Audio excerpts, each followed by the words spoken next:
Assalamualaikum warahmatullahi wabarakatuh. Perkenalkan, nama saya Imas Dede dengan NIM 632303334, mahasiswa Universitas Bina Sarana Informatika Karawang.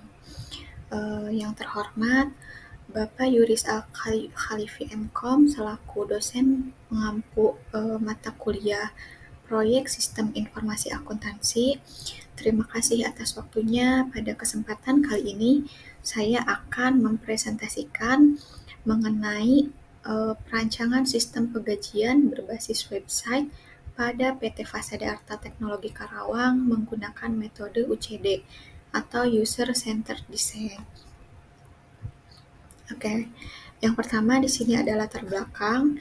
Jadi, PT Fasada Arta Teknologi Karawang ini dia perusahaan yang bergerak dalam bidang jasa perekrutan dan headhunter.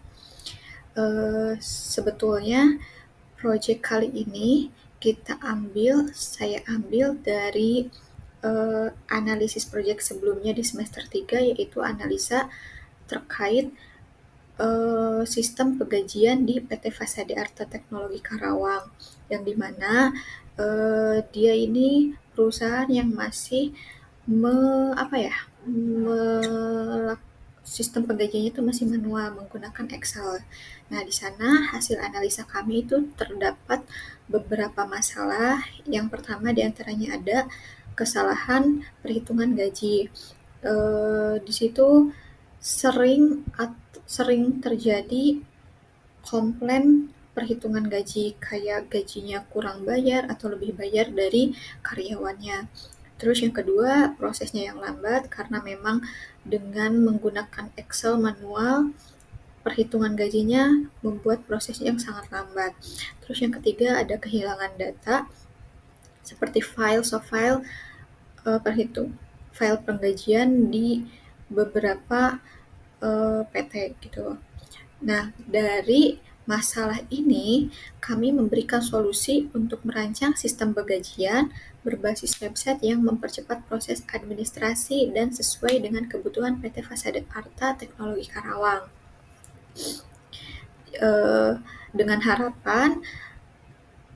harapan adanya sistem penggajian ini akan mempermudah bagian payroll untuk menghitung penggajian dengan lebih efektif dan efisien. Oke. Kemudian di sini untuk metode penelitiannya, yang pertama ada metode pengumpulan data. Yang pertama ada wawancara. Kita wawancara bersama Ibu Amalia sebagai HRD PT Fasada Arta Teknologi Karawang, di mana isi perbincangannya yaitu kita membahas terkait sistem seperti apa sih yang Ibu butuhkan, atau sistem seperti apa sih yang Ibu harapkan dari perancangan website kami, seperti itu. Yang kedua ada dokumentasi. Dokumentasi di sini kita mengambil data uang saku karyawan, data slip gaji, dan lain-lain.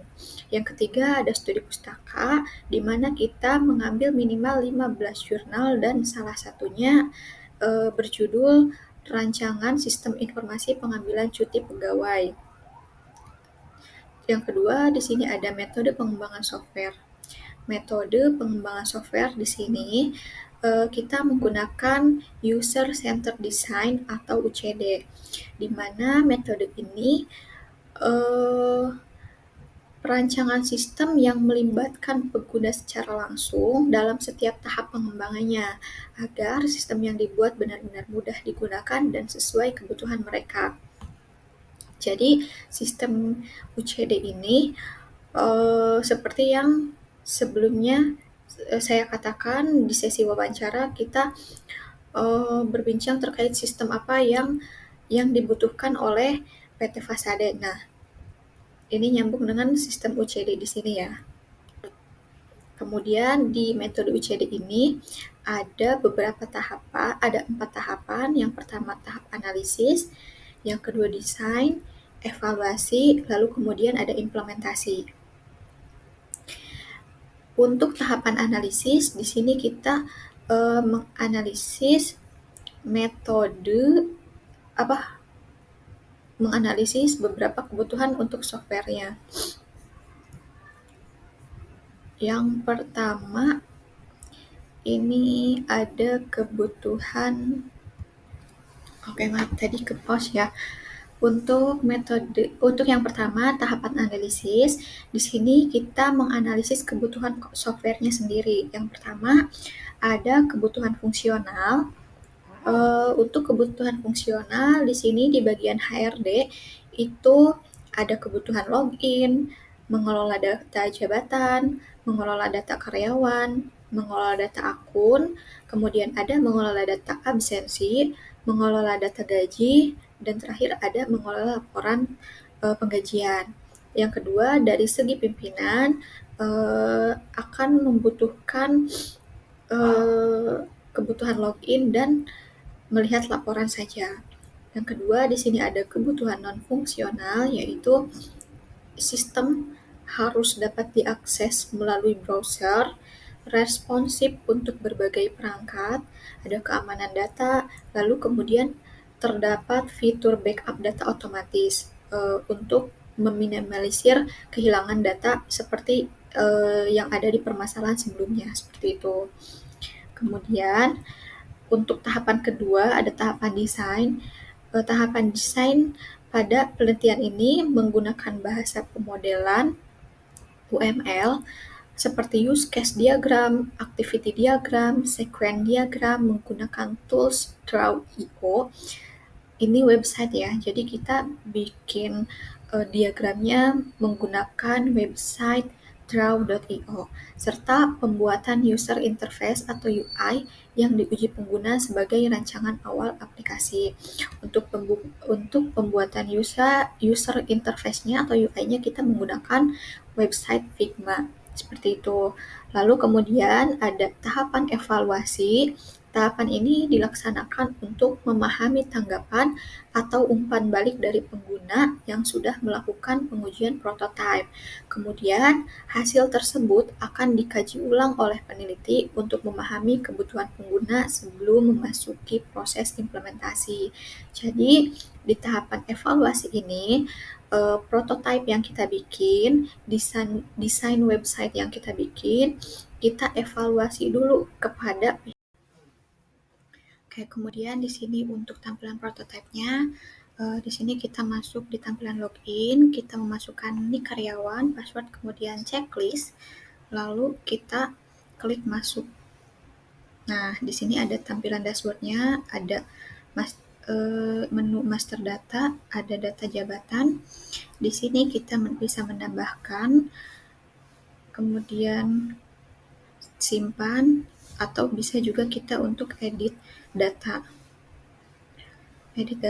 Kemudian kita klik apa yang mau diedit lalu simpan. Kita juga bisa menghapus data. Di sini muncul pop-up, kita hapus. Untuk data akun dan juga data karyawan ini sama aja ya. Kita bisa menambah akun baru, mengedit ataupun bisa menghapus. Kemudian data karyawan, apabila ada karyawan baru, kita bisa menambahkan di sini menu tambah karyawan, lalu isi formnya, lalu simpan. Nah, kemudian selain master data, di sini ada menu transaksi, ada data absensi, di sini bisa menambahkan, kemudian ada data potongan, terus ada input gaji. Untuk input gaji, kita di sini bisa masukkan nick karyawan, lalu bulan periode gajinya, lalu tahun periode gaji, kita klik, kita isi semua datanya sesuai. Nah, ketika kita memasukkan nick karyawan, maka otomatis akan terinput semua. Lalu kita pilih submit